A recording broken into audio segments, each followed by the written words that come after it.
Hello everyone, আসসালামু আলাইকুম। সবাই কেমন আছেন? আশা করি সবাই ভালো আছেন।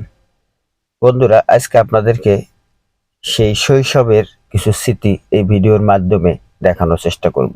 তো আশা করি পুরো ভিডিওটা না টেনে দেখবেন এবং আমার পেজে নতুন হয়ে থাকলে অবশ্যই পেজটি ফলো দিয়ে সাথেই থাকবেন এবং ইউটিউব থেকে দেখলে চ্যানেলটি সাবস্ক্রাইব করে সাথেই থাকবেন। বর্ষাকালে গ্রামগঞ্জে সবকিছুতেই নদী, নালা, খাল-বিল পানিতে ভরে যায়। যখন বর্ষাকাল শেষ হয়ে যায়, শীতের সিজন চলে আসে, তখন কিন্তু নদী নালার খাল বিলের পানিগুলা কমতে শুরু করে। তো পানি যখন কমতে শুরু করে তখন কিন্তু বিভিন্ন মানুষ বিভিন্ন উপায়ে মাছ শিকার করা শুরু করে। তো এখন দেখতে পাচ্ছেন যে মশারি জাল দিয়ে এই যে ছেলেগুলো মাছ ধরতেছে, ছোট ভাইয়েরা। তো ওরা আসলে এখানে একজন হয়েছে বড় আর বাকিরা একটু ছোট, যেহেতু এখানে একটু পানির পরিমাণটা একটু বেশি, যার কারণে কিন্তু এই কচুরি পানার নিচ থেকে যে মশারি জাল দিয়ে যে মাছগুলো ধরা, এটা আপনারা ছোটবেলায় যারা গ্রামে বড় হয়েছেন তারা কিন্তু বুঝতে পারবেন যে বিশেষ করে এগুলো গোসল করার সময় এই মাছ এভাবে মাছগুলো বেশি ধরা হয়। তো এই যে দেখতেই পাচ্ছেন ওরা কিন্তু চেষ্টা করতেছে, কিন্তু আসলে হচ্ছে কি ও ছোট থাকার কারণে, কারণ এখানে পানিটার পরিমাণটা একটু বেশি, যার কারণে কিন্তু ওরা মশারি দিয়ে মাছটা ধরতে পারতেছে না। তো তাই আসলে এই মশারি দিয়ে মাছ ধরাটা আর এখানে হলো না। তো তাই আর কি ওরা আসলে মাছ ধরা বাদ দিয়ে একটু দুষ্টামি শুরু করে দিল।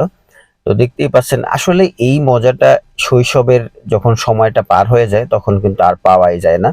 এই যে দেখতেই পাচ্ছেন এখানে একটা ছোট ডিঙ্গি নৌকা আছে, বিভিন্ন এলাকায় বিভিন্ন নামে ডাকে। তো এই ডিঙ্গি নৌকা দিয়ে কিন্তু বিভিন্নভাবে মাছ ধরা হয়। এই যে একটা নেট জাল দেখতেছেন, তো এখানে বড়শি বা বিভিন্ন উপায়ে এখানে থেকে মাছ ধরা হয়। আর এই যে দেখতে পাচ্ছেন আজকে কিন্তু প্রচন্ড গরম এবং রোদের তাপ প্রচুর। তো তার ভিতরে যদি এরকম একটা গোসল করার দৃশ্য, এটা দেখতে খুবই ভালো লাগে।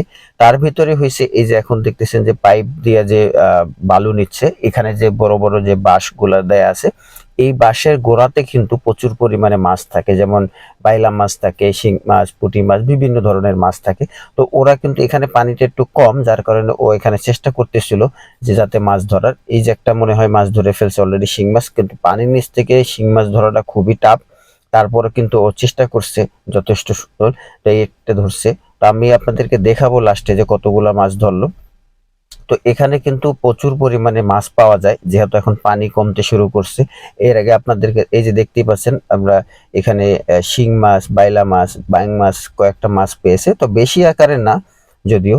আর এই যে দেখতেই পাচ্ছেন এই যে বাঁশগুলো দেয়া আছে, এই প্রতিটা বাঁশের গোড়াতেই কিন্তু প্রচুর পরিমাণে মাছ থাকে এখানে। এই ভিডিওটা দেখে কার কার শৈশবের কথা মনে পড়ে গেল অবশ্যই কমেন্টে জানাবেন। আর এভাবে কে কে মাছ ধরেছেন সেটাও কমেন্টে জানাবেন। যারা গ্রামে বড় হয়েছেন তারা অবশ্যই এভাবে একবার হইলেও মাছ ধরেছেন। আর আমাদের ভিডিওটি কেমন লাগলো অবশ্যই কমেন্টে জানাবেন, কোনো পরামর্শ থাকলেও জানাবেন। আর সবাই ভালো থাকবেন, সুস্থ থাকবেন। দেখা হবে নতুন কোনো ভিডিওতে, ততক্ষণ আমাদের সাথেই থাকবেন। ধন্যবাদ। আসসালামু আলাইকুম।